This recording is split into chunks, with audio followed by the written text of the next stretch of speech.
Welcome to the first Letting Go class of 2024, everybody. As always, make sure you grab your glass of water. Water ensures efficient electrical and chemical actions between the brain, the nervous system, and the sensory organs. And give me a check-in. Give me one word in that chat box about how you're feeling, maybe how your New Year's went, scale of 1 to 10, or you can put in an emoji, a sentence. And while we're doing our check-in in that chat box, reminder everybody, I'm doing the annual New Year's goal setting or anti-resolutions workshop. I'm going to teach something slightly different from what I taught last year. So it's the anti-resolution workshop. How can we make goals that actually work? And if you haven't received an email about that yet, let me know in the chat box too, and I'll make sure you get an email if you want to come. It's a special workshop. It's this Sunday at 3 o'clock Eastern time, and I'm sending out a completely special link just for it. So if you haven't received that email, let me know. But I think everybody here should have received an email about it, but let me know if you didn't. So, sorry, Victoria. Yeah. I did it the one time and it didn't seem to go to register, so I did it again. So if you don't see it, if there's something, I am in. Yeah, you're on the list. I saw you on the list. Okay, thank you. Yeah, you're on the list. Yeah. So there will be an email coming out Sunday morning with a link too. All right, everyone. But if you didn't get an email saying you've been signed up for the class, because I put all members into that email, let me know and I'll send it. I'll send it to you. Okay, what do we have in that check-in, everybody? Feeling excited? Yay! It's the first letting go of 2024. Feeling good today. Having some medical issues, but all okay now. Good. So glad to hear that. I'm happy that you're here. Good first week of 2024, but a bit tired. I guess it is. We're coming to the end of the first week. Feeling content and chill. 2024 started off with a bang. Oh, I'm glad you're here too, Roma, and hope you're okay. Feeling better now. Good. Okay, so just get comfy and let's see how we feel at the end of class today. And we're going to do something a little different, a few things a little different today, just because it's the first class of 2024. So here's our quote, everybody. Our quote of the day. Progress is impossible without change, and those who cannot change their minds cannot change anything. What do you think about that? Let me know. And I think it's a good one for the start of the year, because even though, as most of you know, I'm kind of anti-New Year's resolutions, because I think we should be setting goals all the time, or intentions or themes regularly. But it naturally happens this time of year. We think about it. So it's a great time to lean into it. Just like we're naturally pre-programmed for change in the fall, right? When our brains are back to school, or our brains are changing of the seasons, we're naturally at this time of year as well. And so I want to talk a little bit about change today before we head into our visualization, or things that you might want to consider changing or thinking about or reflecting on. Yeah, change is scary.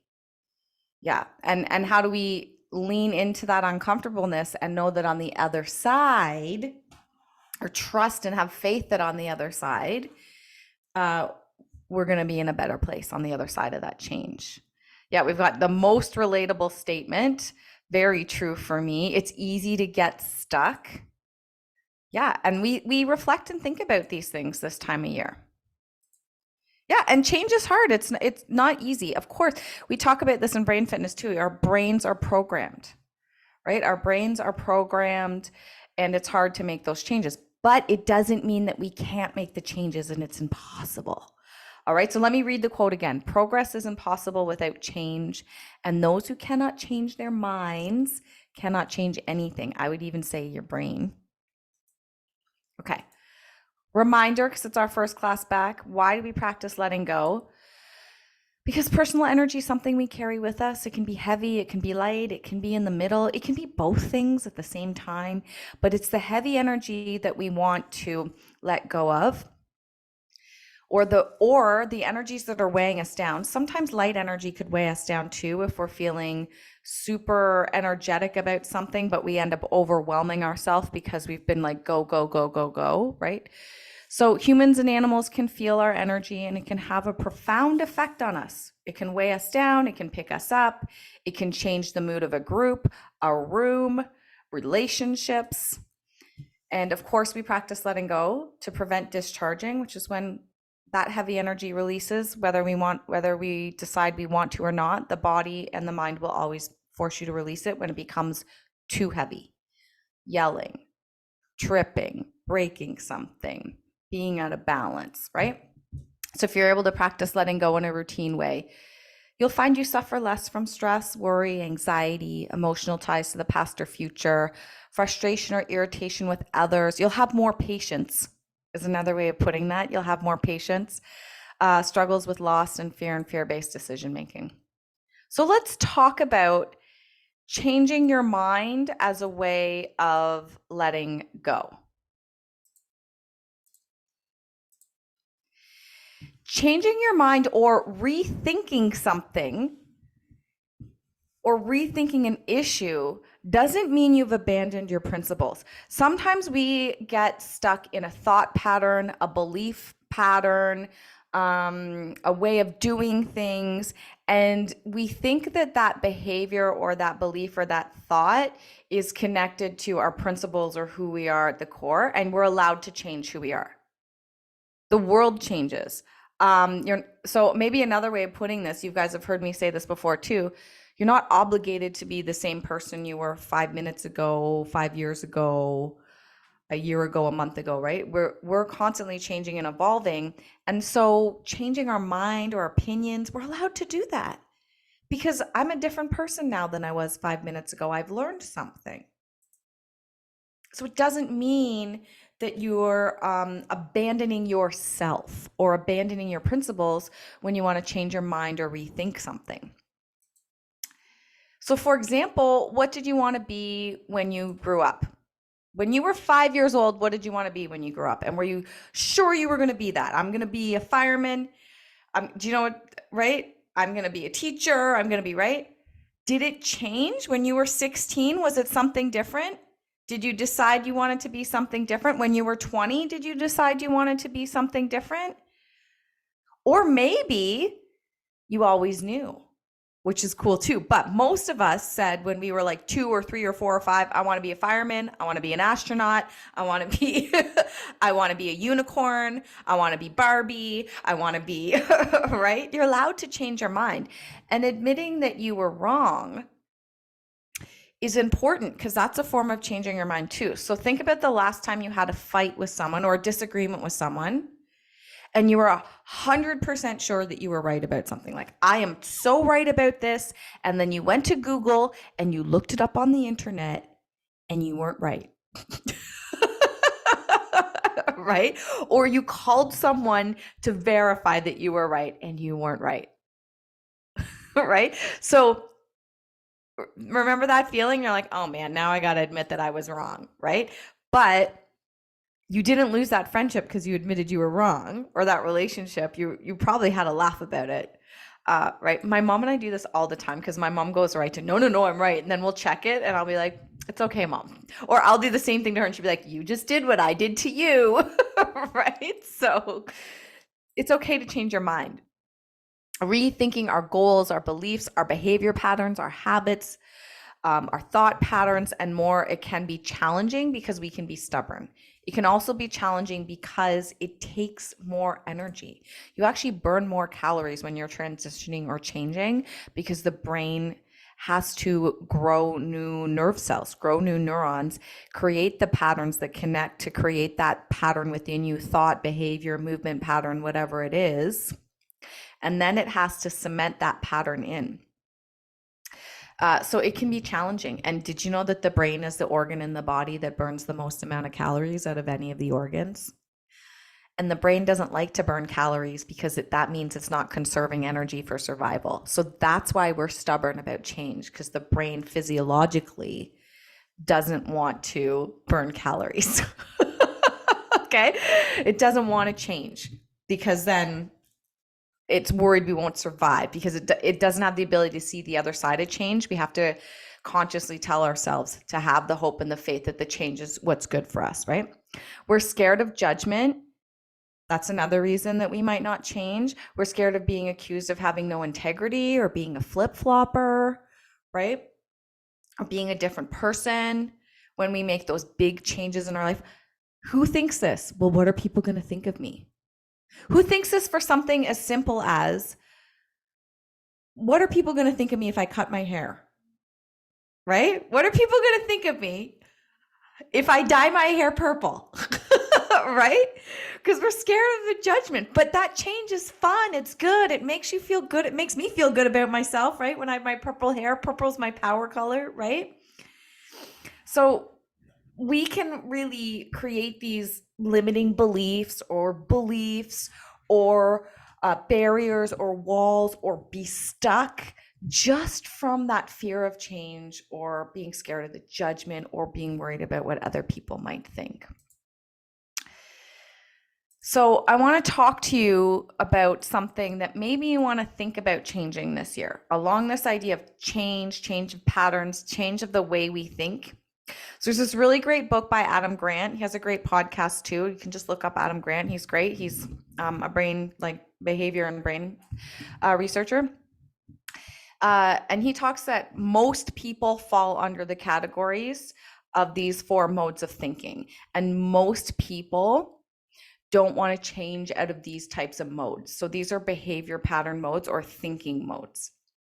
But that if we can change out of some of these modes, there is a mode of thinking that actually creates a more joyful, connected life. So I'm going to go through the 3 modes that most people fall under, and then I'm going to give you the 4th mode.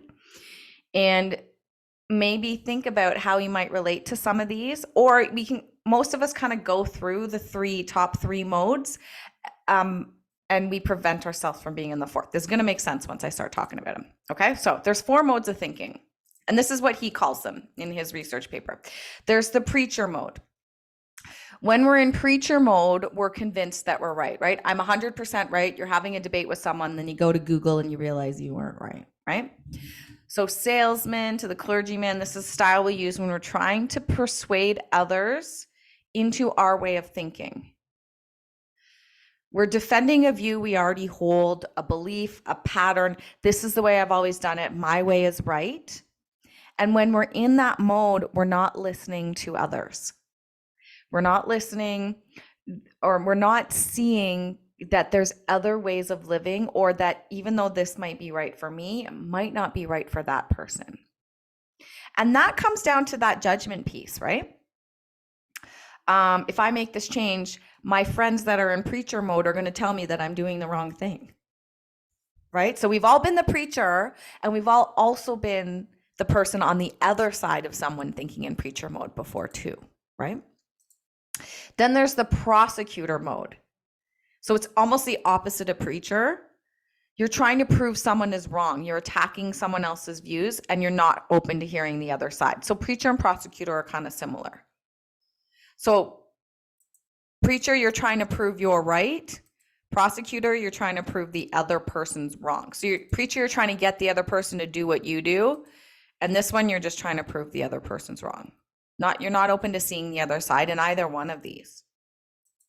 And then there's the politician mode of thinking, which that is trying to win the approval of our audience. So let's just say the majority of people on social media might be in that politician mode of thinking, right? Just trying to get the approval of your audience, and only listen to people if they already agree with your views. So this is where cancel culture comes in. We've talked about this before, right? And I'm not a huge fan of this idea of cancel culture, because we're limiting ourselves in many ways. And when we cancel someone, let's say someone's young and they say something dumb that we don't agree with, we cancel them. Just by canceling them, we're not giving them the opportunity to live and grow, to learn and grow and change. And so we need to create cultures where we're open to change as well. That's I'll step down from the soapbox now. We'll talk about that, right? So many of us waver between these 3, but then there's the scientist. So the first 3 are kind of stubborn. They're about not wanting to change. They're being guided by that part of our subconscious brain that doesn't want to change. And so they prevent us from listening, from hearing, from being open. But then there's the scientist, which is really what Adam Grant talks about. When you think like a scientist, you favor humility over pride and curiosity over conviction. You look for reasons why you might be wrong, not just reasons why you might be right.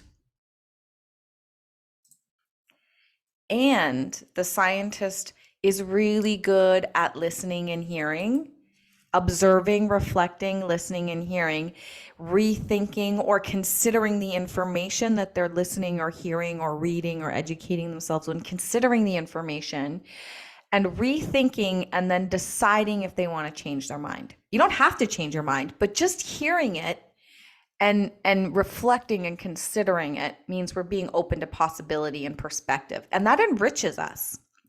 Being curious and humble requires not making my ideas my identity.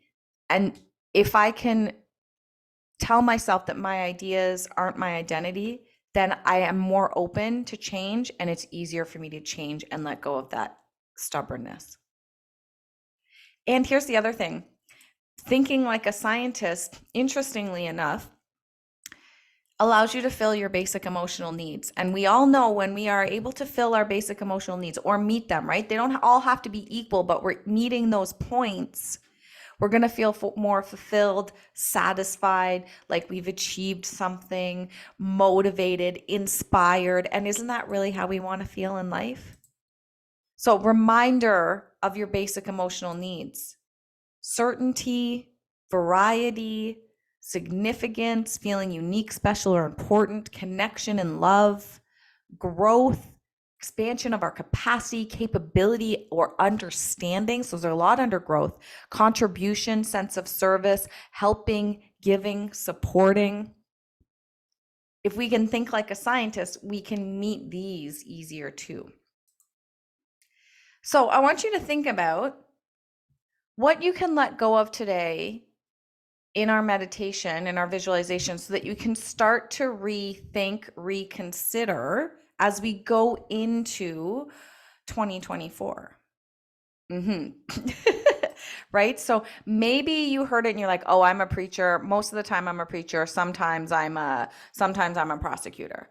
Maybe I want to let go of needing other people to hear my ideas, and maybe I want to think about being open to hearing ideas more. I can tell you, when I was in corporate/government,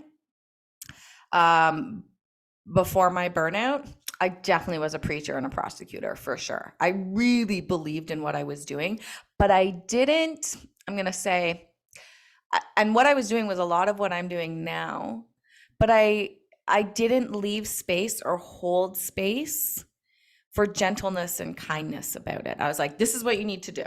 This is what you need to do to be healthy. This is right. And I learned how to open space and consider other ways, or like, for example, those of you that work one-on-one with me, if you work one-on-one with me, what's going on for you and how can we design something that works for you? I don't have a cookie cutter program.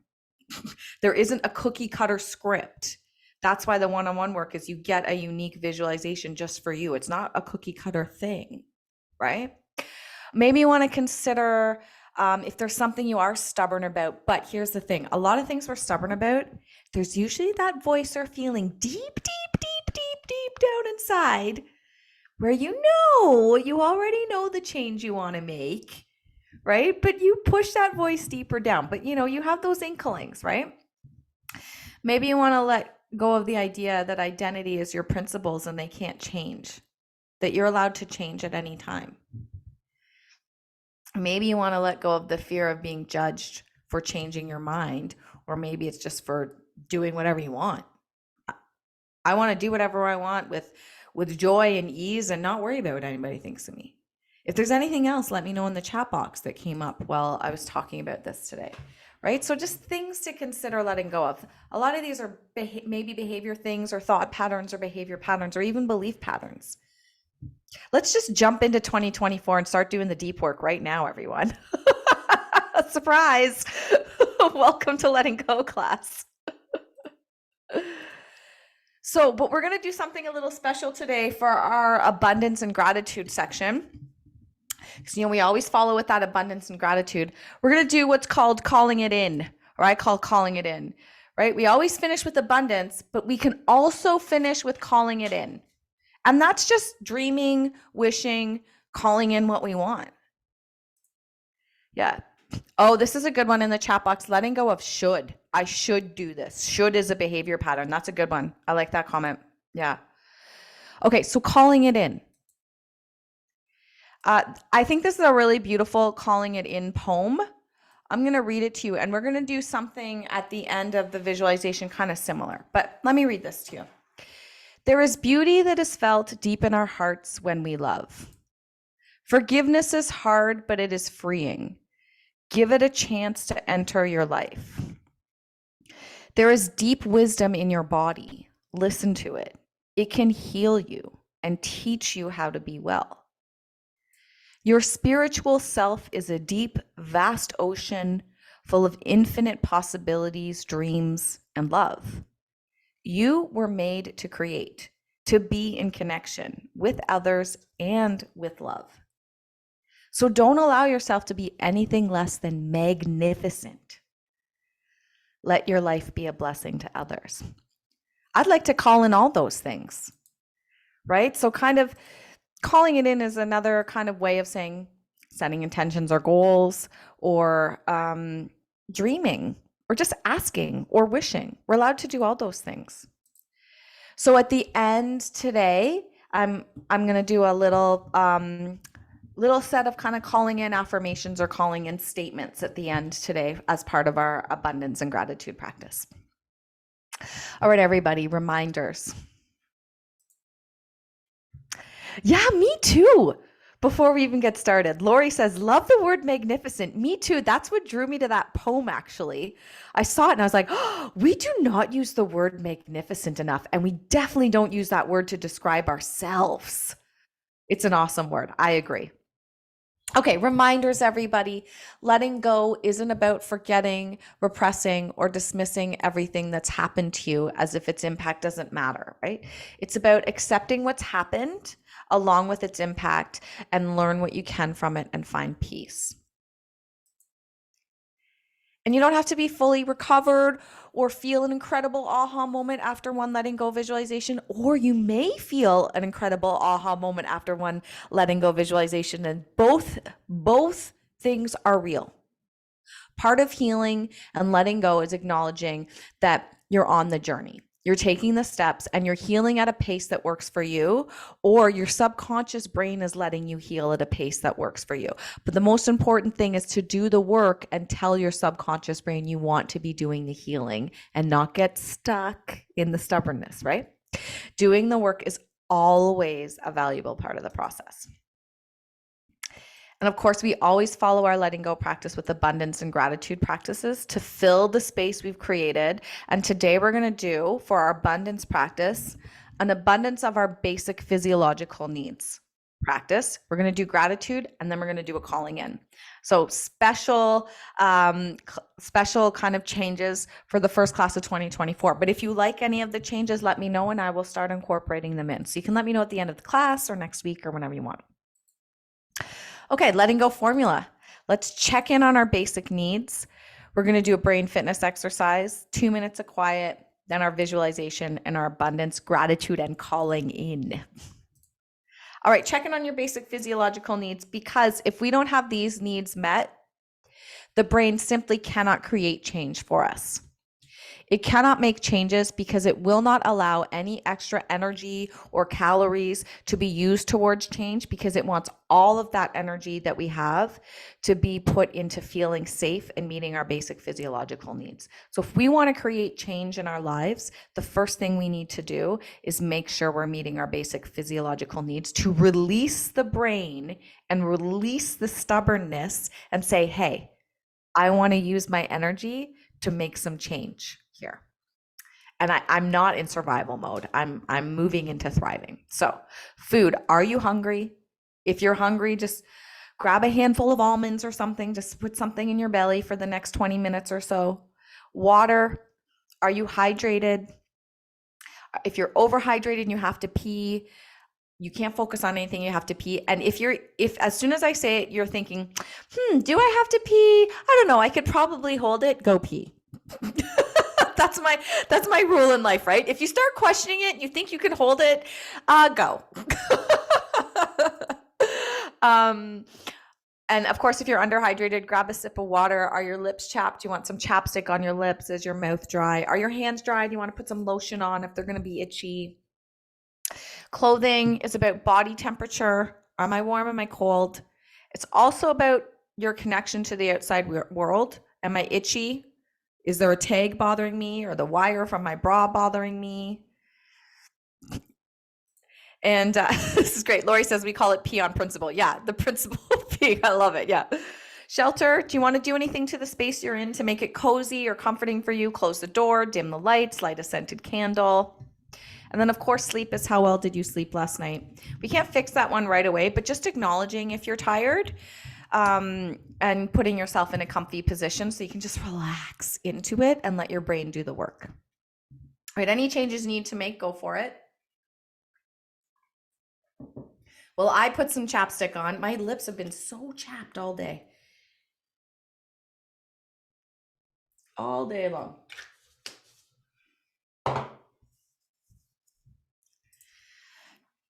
All right, everybody, we are going to do connect with the midline.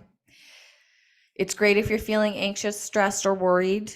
Great for lightheadedness or dizziness. It helps to ground you. That's why it's good for that lightheaded or dizziness, bring you back into center and deeper breathing.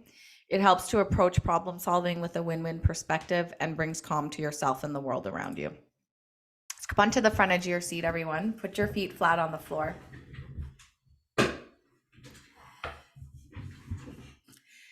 And imagine you're holding a ball of energy. Maybe calming energy or reflective energy, thoughtfulness. Shrug your shoulders up and down. Make sure your shoulders are down. And very slowly absorb that ball of energy and bring the palms of your hands together in prayer.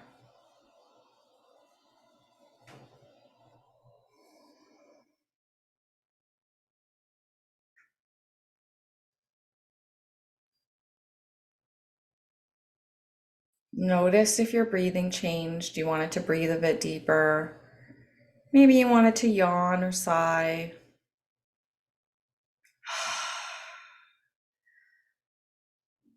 Cross your fingers, cross your thumbs, take a big breath in, big breath out. And notice any changes in your energy or the energy around you. Okay. Take me to wherever you want to be for the meditation. You can turn your cameras off, lying down, sitting up. We'll get started in just a moment.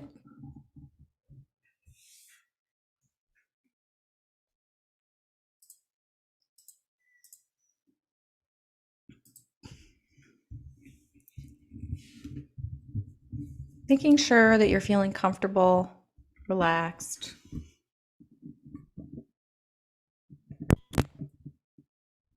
Let's begin. Bringing your focus to the top of your head. Slowly bring your focus down to your forehead. Wiggle your eyebrows. Notice if there's any tension in your forehead. Release it by wiggling those eyebrows. Bringing your focus down around your eyes. Notice if they're squinting. Release any tension around your eyes. You can give yourself a little face massage if you want as we go through. Wiggling your nose. Releasing any tension in your sinuses. Bringing your focus further down to your jaw, to your tongue, to your teeth. Is your tongue stuck to the roof of your mouth? Unstick your tongue. Are your teeth touching or is your jaw clenched? Let that lower jaw hang. Taking a big breath in, big exhale out, releasing any tension there. Shrugging your shoulders up and down. feeling if there's any tension in your shoulders, taking a big breath in, big exhale out, letting your shoulders sink into their pockets, bringing your focus further down your arms, all the way to your hands, squeezing your hands into tight fists, feeling any tension from your shoulder to your fingertips, taking a big breath in, big exhale, releasing your fists and fingers, wiggling them and feeling the tension release, feeling lighter. Now placing your hands on your heart. Feel your heartbeat, just acknowledge it. Acknowledge that your heart is always working for you in the background. Thanking it. Bringing your focus further down to your belly button. Squeezing your belly button in tight. Big breath in, big exhale. Release that belly button. Let your abdominals release any tension there. Let your belly hang out. You're safe. There's no judgment here. Bringing your focus further down, squeezing your glute muscles and releasing any tension in your hips. Bring your focus further down, squeezing the muscles around your knees and release. Further down, squeezing your calf muscles. Release all the way to your toes. Scrunching your toes as tight as you can. Taking one more big breath in, one more exhale. Releasing and wiggling your toes. Imagining all of the tension in your body floating out of your toes. And you are now in a completely relaxed state.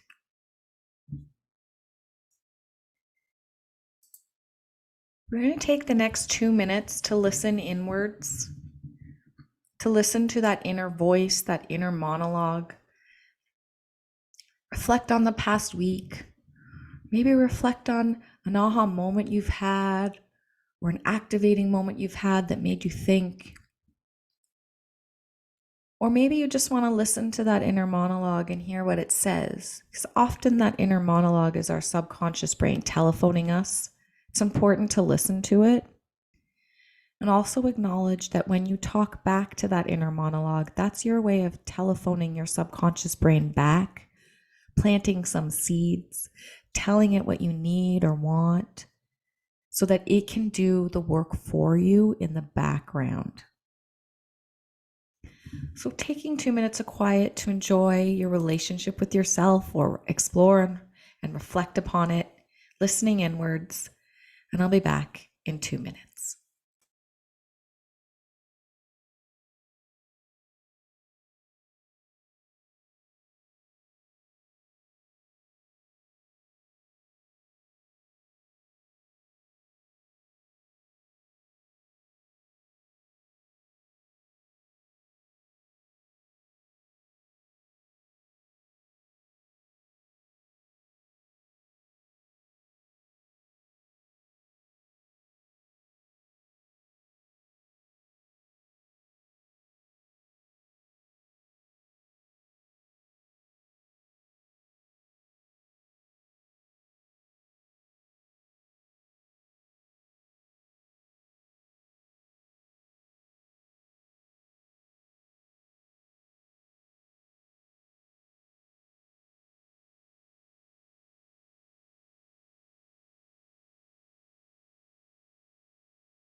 taking a moment to finish up whatever thought you're having.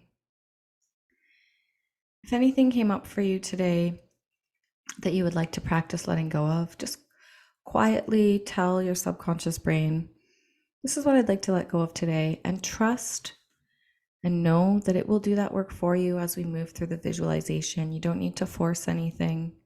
That's the magic of the visualization. And the same goes if nothing came up for you today or you're not sure. Trust and know that your subconscious brain will bring you what you need and will also do the work for you. And again, that's the magic of the visualization.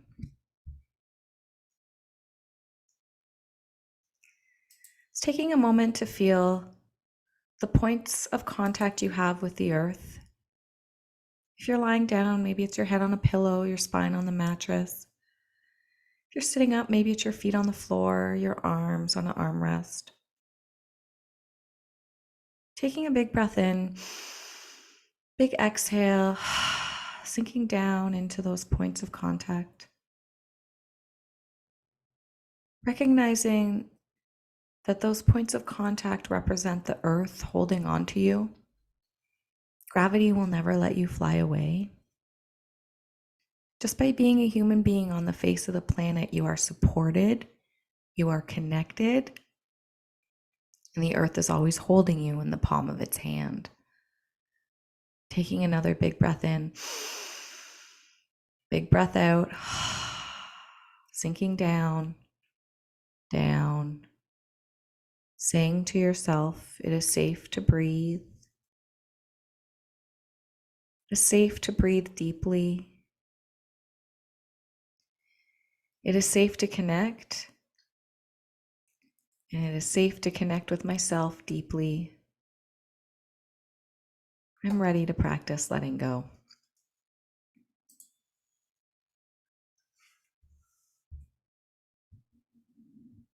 I want you to imagine that you're walking on a beach.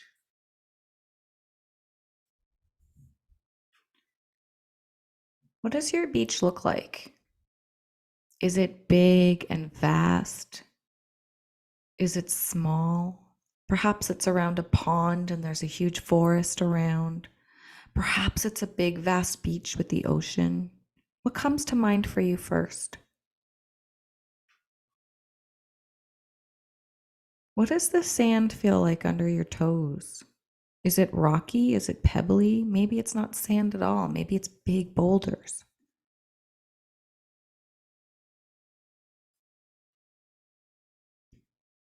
What do you see? What can you hear? What can you smell? What can you taste? What can you touch?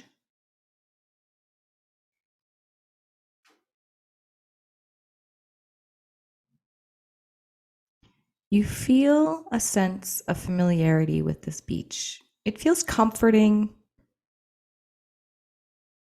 It's the perfect place in nature and by water for you. And once you recognize that, you realize that this is a place that provides a space for you to grow, and you've been here before. And you recognize that this beach represents a space in your mind and in your being. And keep walking along your beach, enjoying it.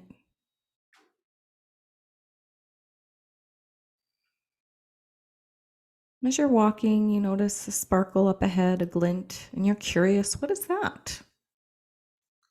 And you walk towards it. Once you get there, you see a blanket laid out.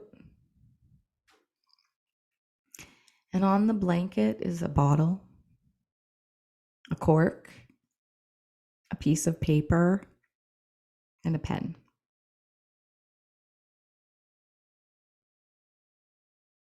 You've seen this blanket before. It's familiar to you. It's a blanket that makes you feel comfy, cozy. You sit down on your comfy, cozy blanket. And you pick up the piece of paper, you pick up that pen, and it's intuitive in you. You just start writing on the piece of paper. You're not even sure what's coming out, but you know that you just need to write. And you let yourself freely write on this piece of paper. Maybe it's words, maybe it's a picture.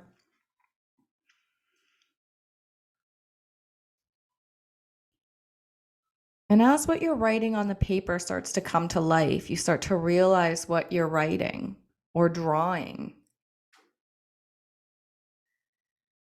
You let it happen with curiosity and with trust. And as it starts to come, you realize that this is what you would like to let go of today.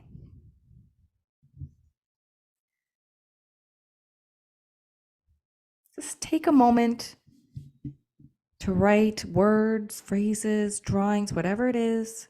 Trust that this pen and this piece of paper and this space you're in will tell you what it is. Let it come to life on that piece of paper.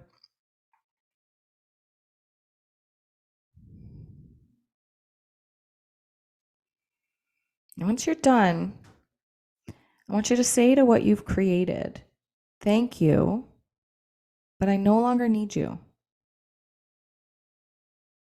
Thank you, but I no longer need you. I'm ready to release you. You put that pen down and it disappears. You no longer need it. It'll come back at another time when you do, knowing it's one of the tools that you have already inside you. You take one last look at the piece of paper, acknowledging what it represents. Rolling that piece of paper up and putting it inside that bottle. Picking that bottle up, feel the weight of it. Is it light? Is it heavy? What does it look like? Is it smooth? Is it rough? What color is it? Saying to the bottle, thank you for being a tool that I can use anytime I need. A tool that I already have within me. You pick up that cork and you place it in the top of the bottle. You stand up and you walk to the edge of the water. What does your water look like? Is it rough? Is it calm? What do the waves look like? What does the sky look like?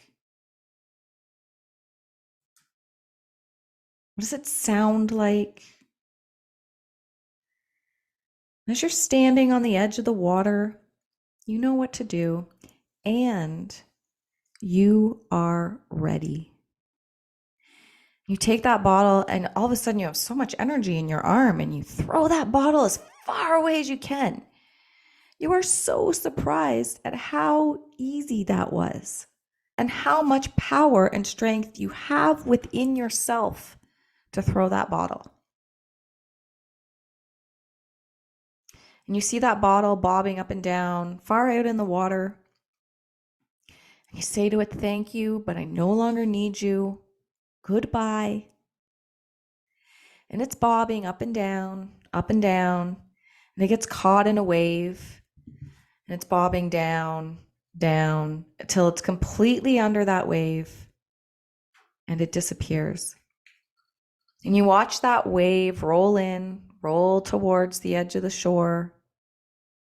And as it gets closer and closer, you look in that wave and you know that the bottle has completely disappeared. And that wave rolls into the shore,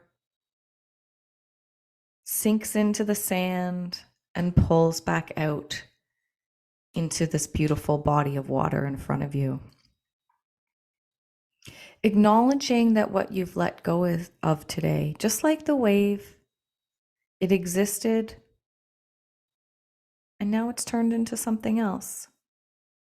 It was just a way to be for a while, and now you're something different.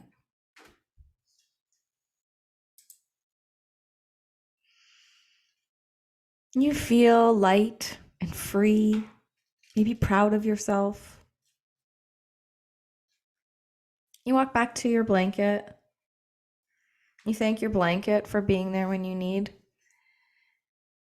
And you pick up your blanket and you wrap it around your shoulders.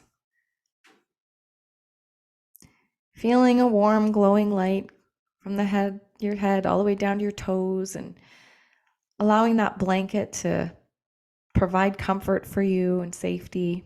You sit down on the ground.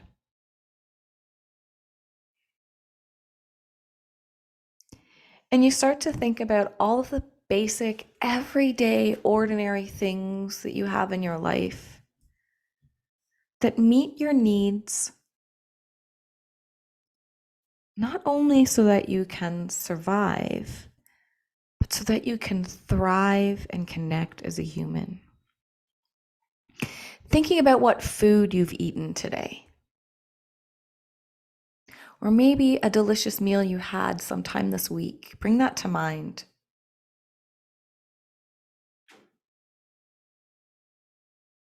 Saying to that food, thank you for making my life abundant, for nurturing me.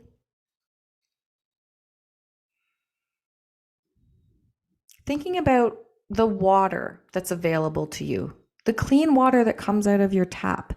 Maybe you use a water filter, the water filter that you use as a tool. Anything else related to water that hydrates you, or water that feeds your spirit, maybe a lake you live close by to. What hydrates you? Where does your water come from?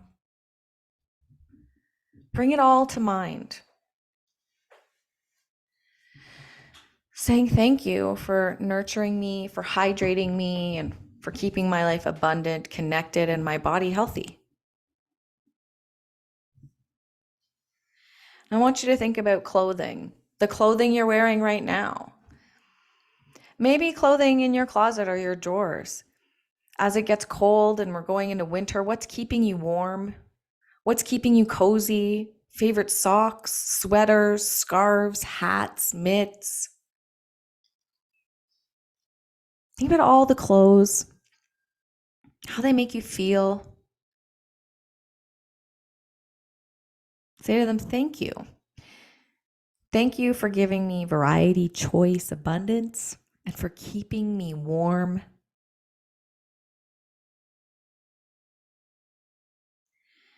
Now I want you to think about shelter. Think about the roof over your head, maybe the bed you sleep in, maybe your favorite chair, all the things within your shelter that give you abundance and create a space for you to be safe physically and emotionally. Saying thank you, shelter. Thank you, rooms. Thank you, furniture, for making my life abundant, supported, comfortable. And now I want you to think about sleep. Think about all the comfortable places that you have to nap and sleep. Maybe you have a favorite chair to nap in. Maybe you have a favorite pillow, favorite blanket. Do you love your mattress and your bed? Think about all the places you have to nap and sleep safely. Bring them all to mind. Wow, I'm so lucky I have all these opportunities to sleep. Thank you. Thank you for supporting me to sleep so that I can be my best and my body can heal. Thank you. And you realize that you have an abundance of everything that you need to be safe and to not only survive, but to thrive. You have everything you need right now. Thank you. Thank you for making my life abundant, for nurturing me, for filling my body with health and wellness. Thank you. So that I can do the work to thrive and be supported and have that foundation. Thank you. And as you feel this feeling of abundance, maybe gratitude, I'd like you to set your intention to a person or a place. Maybe it's an object that came up for you today. Maybe it is your favorite couch or chair, or maybe a place in nature that you would like to focus your gratitude meditation on today. Bring them to mind. What do you love about them?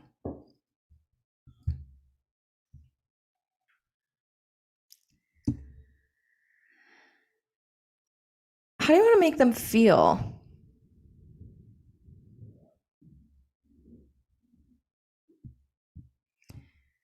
I want you to tell them all the things you appreciate about them and love about them now.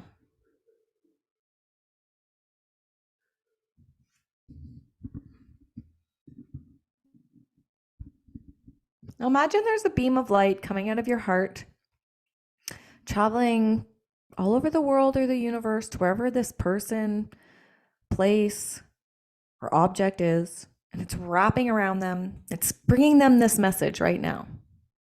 And know that it is right now. I want you to wrap your arms around yourself. Imagine you're giving them a hug or some sort of appreciation. Say to them, I'm grateful for you. I'm grateful for.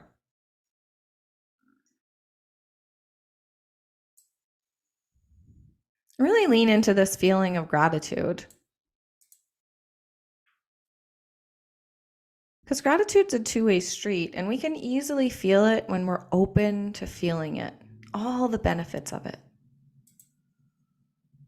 Taking a big breath in, and a big exhale. Feeling light and free from your letting go today, knowing that you've created some space. Feel that lightness. Feel that openness.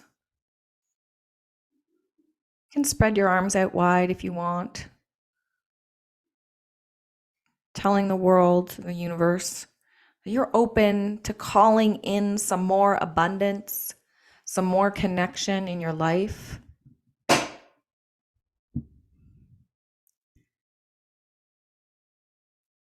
Here's our yearly calling in. I'm calling in being aware of the profound sense of beauty that resonates within me when I connect with others and experience love.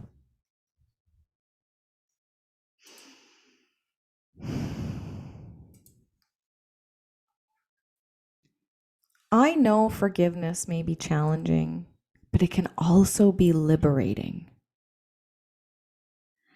I know change can be challenging, but it can also be liberating. I'm calling in the humility to allow it to enter my life and experience how it transforms me.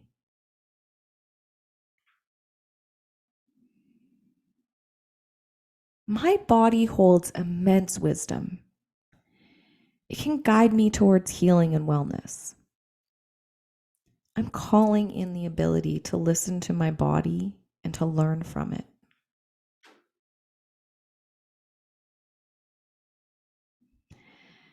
My self is a boundless ocean of infinite dreams, possibilities, and love.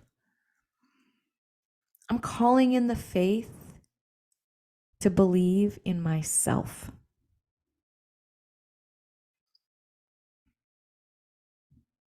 I was made to create, to connect with others, and to love. I'm calling in being open to easily receive love and connection.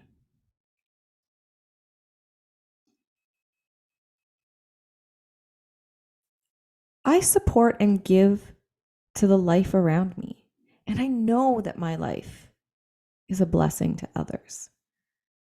I'm calling in opportunities to be of service and to give.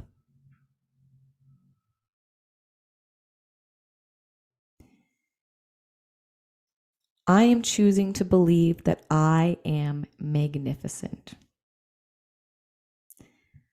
I'm calling in a year of joy, connection, strength, and love.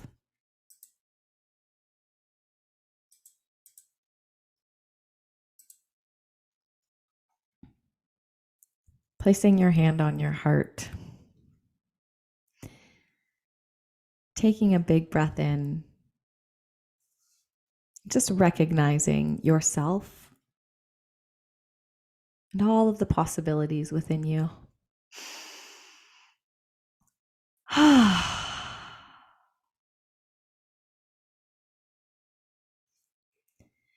when you're ready, you can start to wiggle your fingers, wiggle your toes, wiggle your eyebrows, wiggle your nose.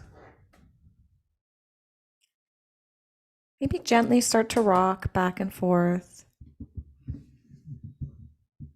Shrug your shoulders up and down. When you're ready, open your eyes and come on back to the outside world. Doing a quick check-in with how you feel now, acknowledging the work that you've done today, and acknowledging that the work that you've done today matters.